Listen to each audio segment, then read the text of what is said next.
আসসালামু আলাইকুম রহমতুল্লাহি ওবারাকাতু। সম্মানিত দর্শক মণ্ডলী, সালাম ফিরানোর পর কাতার থেকে পিছনে সরে বসা।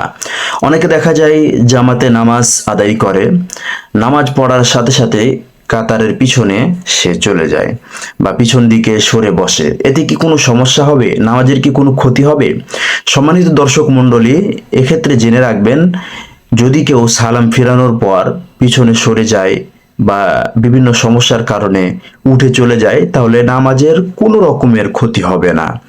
তবে একটি জিনিস আমাদেরকে লক্ষ্য রাখতে হবে, যদি আমরা একাধিক কাতার বিশিষ্ট জামাতে নামাজ পড়ে থাকি, তাহলে যদি আমাদের পিছনে কাতার থাকে এবং পিছনের কাতারে কেউ যদি মাসবুক থাকে, অর্থাৎ কারো যদি 1-2 রাকাত ছুটে যায়, এমত অবস্থায় সে যদি দাঁড়ায় নামাজ পড়ে, অথবা কেউ যদি সুন্নত নামাজ পড়ে, তাহলে সেক্ষেত্রে আমাদেরকে মনে রাখতে হবে যে আমাদের পিছনে কি কেউ আছে নাকি না।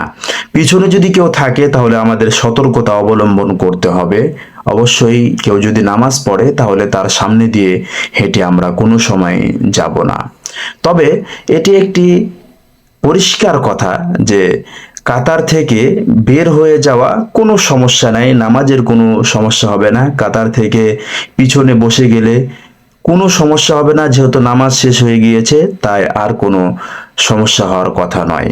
সম্মানিত দর্শক মণ্ডলী, আমরা মানুষের কষ্টের দিকে লক্ষ্য রাখবো, আমাদের এই সরে যাওয়াতে মানুষের জন্য কোনো কষ্ট না হয়, এদিকে আমরা লক্ষ্য রাখবো। আসসালামু আলাইকুম ওয়া রাহমাতুল্লাহি ওয়া বারাকাতুহু।